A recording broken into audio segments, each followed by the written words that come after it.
নমস্কার বন্ধুরা, আবারও চলে এসেছি নতুন একটি রেসিপি নিয়ে। আজ আপনাদের সঙ্গে শেয়ার করব দুধ পুলি পিঠে রেসিপি।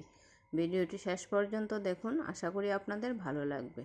দেখুন বন্ধুরা, প্রথমে দুধ পুলি বানানোর জন্য এখানে পুর তৈরি করে নেব। এর জন্য নিলাম এখানে নারকেল কুড়ানো আর পরিমাণ মতো গুড়। এবার পুরটা তৈরি করে নেব। যে যেখান থেকেই দেখছেন ভিডিওটিতে একটি লাইক দিয়ে কন্টিনিউ করবেন প্লিজ। দেখুন বন্ধুরা, আমার পুরটা রেডি হয়ে গেছে। এবার পিঠেগুলো বানানোর জন্য এদিকে একটা কড়াইতে দিয়ে দিলাম পরিমাণ মতো নুন আর 1 চামচ ঘি। ভালো করে জলের সঙ্গে মিশিয়ে নিলাম। তারপর দিয়ে দিলাম পরিমাণ মতো চালের আটা। এবার আটাটা ভালো করে জলের সঙ্গে মিশিয়ে নেব, একটা কাই তৈরি করে নেব, তাহলে পিঠেগুলো খুবই সফট হবে।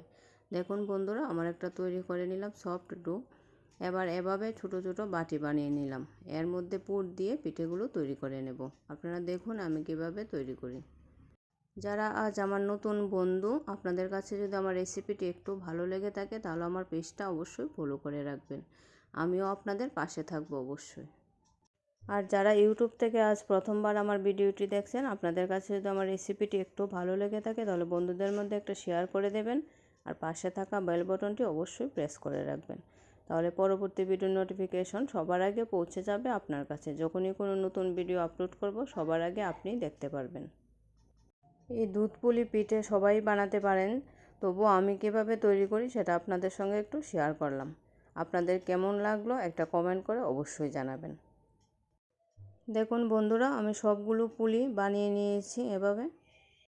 যারা নতুন বন্ধু এখনও আমার চ্যানেলটি সাবস্ক্রাইব করেননি, প্লিজ আমার চ্যানেলটি সাবস্ক্রাইব করে পাশে থাকবেন। আর যারা করেছেন তাদেরকে অসংখ্য ধন্যবাদ। দেখুন বন্ধুরা, পুলিগুলো জাল করার জন্য আমি এখানে নিয়ে নিলাম 1 লিটার দুধ। দুধটা ভালো করে জাল করে নিয়েছি। এবার এর মধ্যে দিয়ে দিলাম মিষ্টির জন্য বাতাসা দিয়ে দুধটা ভালো করে ঘন করে জাল করে নেব। দুধটা যত ঘন হবে বন্ধুরা, পিঠেগুলো খেতে ততটাই সুস্বাদু হবে। বন্ধুরা, আপনারা দেখে নিশ্চয়ই বুঝতে পারছেন দুধটা অনেকটাই ঘন হয়ে গেছে। এবার একে একে সবগুলো পিঠে দিয়ে দেব। শীতকাল মানেই বন্ধুরা পিঠে পুলি খাওয়ার দিন, তাই রোজই কোনো না কোনো কিছু পিঠে তৈরি করি, আর সেই ভিডিওটি সবার সঙ্গে একটু শেয়ার করে নিই। দেখুন বন্ধুরা, সবগুলো পিঠে দিয়ে দিলাম। এখন ঠিক 10 মিনিট সময় পিঠেগুলো দুধের মধ্যে সিদ্ধ করে নেব, তাহলেই আমার দুধ পুলি পিঠে তৈরি হয়ে যাবে। দেখুন বন্ধুরা, ফিরে এলাম 10 মিনিট পর। আপনারা দেখে নিশ্চয়ই বুঝতে পারছেন যে পিঠেগুলো তৈরি হয়ে গেছে। এবার গ্যাসটা অফ করে দেব।